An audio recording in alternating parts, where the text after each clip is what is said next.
কথাগুলো জানিয়েছিলাম। আমাদের প্রথম কথা হলো, আমরা সারা বাংলাদেশে পিলখানার ভিতরে এবং বাইরে, অর্থাৎ আপনারা জানেন শুধু ঘটনাটা পিলখানাতে ঘটছে কিন্তু না, এটারে তৎকালীন সাংবাদিক মুন্নিশা বিভিন্ন মিডিয়াতে অপপ্রচার করে পিলখানার বাইরে পর্যন্ত এটা আগুন লাগানোর চেষ্টা করেছিল, কিন্তু বিডিআর সদস্যরা সতর্ক ছিল বিধায় এই ধরনের ঘটনাটা ঘটাতে পারেনি। কারণ সে তো সম্পূর্ণ ভারত নিন্দন করেছেন এই কাজগুলো।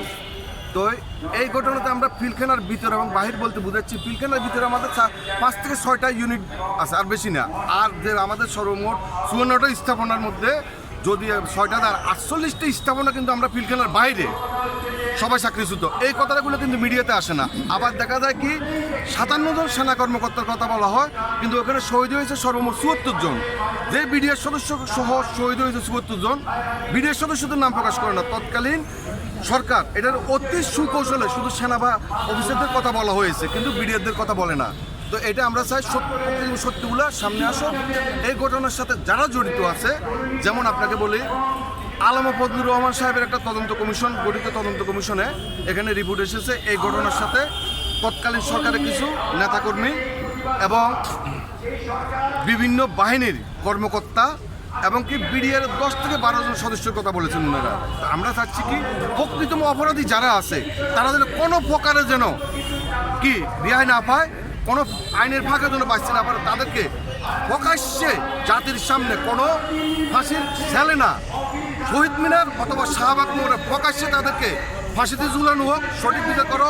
আর আমরা যারা হাজার হাজার বিডিআর সদস্য আমরা চাকরিচ্যুত হয়েছি, এখানে একবার আমাদের একবার অফিসার থেকে, আমাদের নিজস্ব অফিসার বলতে সর্বোচ্চ অ্যাডি, বিডিআর অ্যাডি সাহেব থেকে নিয়ে একজন চুইফার পর্যন্ত সর্বনিম্ন আমরা যারা এই বৈষম্য শিকার হয়েছে, মিথ্যা বিদ্রোহের দায় নিয়ে চাকরিচ্যুত হয়েছে, সকলকে যেন সকল প্রকার সুযোগ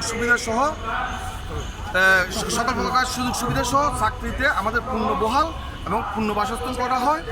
আর নিরপরাধ যে সকল জেলবন্দি বিডিআর এখনও কারাগারে আছে, দ্রুত যেন তাদেরকে মুক্তি দেওয়া হয়। এই লক্ষ্যে আমরা সংবাদ সম্মেলন করেছিলাম, সরকার দৃষ্টি আকর্ষণ করে মানববন্ধন করেছিলাম এবং সরকারকে জুলাইয়ের 1 তারিখ পর্যন্ত আমরা একটা সময় দিয়েছিলাম আমাদের সুযোগ সুবিধা ফেরত দেওয়ার জন্য। সরকার যখন দেয় নাই, তাহলে এখানে আমরা বলছি সরকার আমাদেরকে রাস্তায় নামতে বাধ্য করতেছে। তো আমরা আবারও আজকে সরকারকে সম্মান দেখাই আবারও আমরা 12 তারিখ পর্যন্ত সময় দিচ্ছি।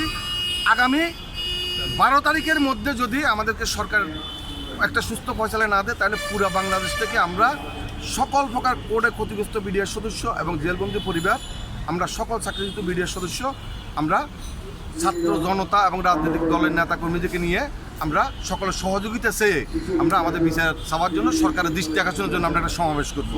ধন্যবাদ। এই পর্যন্ত ছিল আমার। আপনার নাম পরিচয়টা বলুন। আমি মোহাম্মদ ফাজুল আলম, সভাপতি বিডিআর কল্যাণ পরিষদ। এই বিচারটা কি স্বচ্ছ হচ্ছে মনে করেন আপনি?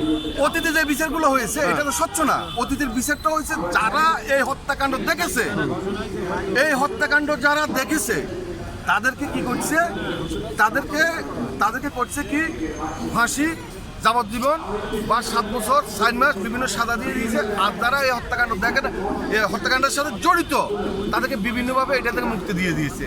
আর আপনারা শুনছেন গতকালকে বা গত পরশু দিন আমাদের বাংলাদেশ প্রধানমন্ত্রী জনাব তারেক রহমান